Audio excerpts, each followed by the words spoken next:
நடுவர் நியமன சர்ச்சையால் மதுரையில் முதலமைச்சர் கோப்பைக்கான சிலம்ப போட்டி தற்காலிகமாக ரத்து செய்யப்பட்டுள்ளது. இது தொடர்பான கூடுதல் விவரங்களை நமது செய்தியாளர் நாகேந்திரன் வழங்க கேட்கலாம். வணக்கம் நாகேந்திரன், தற்போது இந்த போட்டியானது ரத்து செய்யப்பட்டுள்ளது. இதனால் குழந்தைகள் மிகவும் ஏமாற்றம் அடைந்திருக்கிறார்களே, இது தொடர்பான விவரங்களை பதிவு செய்யுங்க நாகேந்திரன். வணக்கம் திவ்யா.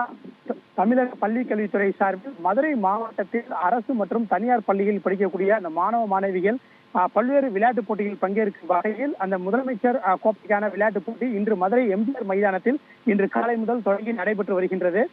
பல்வேறு பிரிவுகளில் நடைபெற்று வரும் இந்த விளையாட்டுப் போட்டியில் குறிப்பாக அந்த சிலம்பம் போட்டி காலை முதல் அந்த போட்டி நடைபெறாமலேயே இருந்து வந்தது. பல்வேறு சர்ச்சைகள் எழுந்து வந்தது. குறிப்பாக பார்த்தோம் என்றால் இந்த போட்டிகள் நடத்தும் அந்த நடுவர்கள் உரிய பயிற்சி இல்லாமல் அந்த விளையாட்டு அந்த ஆசிரியர்களை வைத்து நடத்தப்படுவதாகவும் இதனால் இந்த போட்டியை நம்பி தங்களது மேற்படிப்பு மற்றும் வேலை வாய்ப்புகளை நம்பி இந்த போட்டிக்கு பங்கேற்க வந்திருக்கக்கூடிய மதுரை மாவட்டத்தின் சுமார் பல்வேறு பள்ளிகளில் வந்திருக்கக்கூடிய 800 மாணவ மாணவிகளின் எதிர்காலம் கேள்விக்குறியாகும் சூழ்நிலை இருந்து வருவதாகவும் அதனால் முறையான பயிற்சி பெற்ற அந்த சிலம்பம் பயிற்சியாளரை வைத்துமே அந்த போட்டிகள் நடத்தப்பட வேண்டும் என காலை 6 மணி முதல் அந்த போட்டியில் பங்கேற்க வந்தவர்கள் தொடர்ந்து அந்த போட்டி நடத்தும் அந்த மாவட்ட விளையாட்டு போட்டி அலுவலர் ஆகியோருடன் தொடர்ந்து அந்த தங்களது எதிர்ப்புகளை தெரிவித்து போராட்டத்தில் ஈடுபட்டு வந்தனர்.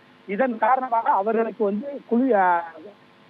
கூல்ட்ரிங்க்ஸ் மற்றும் பிஸ்கட் உள்ளிட்டவை எதுவும் வழங்கப்படாமல் இருந்தது. மேலும் அவர்களுக்கு அந்த அடிப்படை வசதிகளான உணவு மற்றும் கழிப்படை வசதிகளும் வழங்கப்படவில்லை என குற்றச்சாட்டுகள் எழுந்திருந்த நிலையில் தற்போது இரு தரப்பு பேச்சுவார்த்தையின் அடிப்படையில் தற்போது அந்த சிலம்ப போட்டி தற்காலிகமாக நிறுத்தி வைக்கப்படுவதாக அந்த அறிவிப்பு என்பது போட்டி நடத்தும் பள்ளி கல்வித்துறை சார்பில் அறிவிப்பு என்பது அறிவிக்கப்பட்டிருக்கிறது.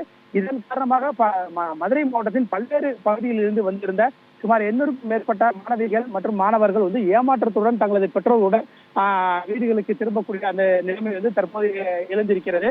இவர்கள் இன்று நடைபெறும் இந்த போட்டியில் பங்கேற்று நாம் அந்த போட்டிகள் வென்று அந்த பதக்கம் மற்றும் சான்றிதழ் பெறுவோம், பரிசு அந்த தொகைகளை பெறுவோம். அதே போன்ற எதிர்காலத்தில் நம்மளது வேலை வாய்ப்புகள் மற்றும் படிப்புக்கு தேவையான அனைத்தும் இதன் மூலம் நம்ம சாதிக்க முடியும் என்று அந்த பல்வேறு கனவுகளுடன் இன்று காலை இந்த போட்டியில் பங்கேற்பதற்காக வந்திருந்தார்கள். ஆனால் இங்கு உரிய நடுவர்களை வைத்து போட்டி நடத்தப்படாததன் காரணமாக அந்த எதிர்ப்பாக காலை 6 மணி முதல் இந்த பகுதியில் உணவு மற்றும் கழிப்பறை வசதி இல்லாமல் காத்து கிடந்த அந்த மாணவிகள் தற்போது போட்டி நடத்துபவர்கள் அந்த போட்டியை தற்காலிகமாக ரத்து செய்வதாகவும் அந்த போட்டி நடைபெறும் தேதியை அந்த உரிய தேதியை பின்னர் அறிவிக்கப்படும், சம்பந்தப்பட்ட அந்த மாணவர்களின் தொலைபேசி எண்களுக்கு பின்னர் தெரிவிக்கப்படும் என்ற கூறி தற்போது போட்டிகள் என்பது தற்காலிகமாக ரத்து செய்யப்பட்டிருக்கிறது. இது தொடர்பாக மதுரை மாவட்ட அந்த விளையாட்டு அலுவலர் அந்த ராஜா நம்மிடம் செய்தியாளர்கள் அளித்த பேட்டியில் முறையான நடுவர்கள் வைத்து அடுத்து ஒரு தேதியை குறிப்பிட்டு அந்த தேதியில் இந்த போட்டிகள் நடத்த திட்டமிட்டிருப்பதாகவும் அதனால் தற்காலிகமாக இந்த போட்டிகள் ரத்து செய்யப்படுவதாகவும் தற்போது அந்த பேட்டியை வழங்கியிருக்கிறார். இதன் காரணமாக இந்த போட்டியில் பங்கேற்க வந்த மாணவ மாணவிகள் ஏமாற்றத்துடன் வீடுகள் திரும்பி வருகின்றனர். விவரங்களுக்கு நன்றி நாகேந்திரன்.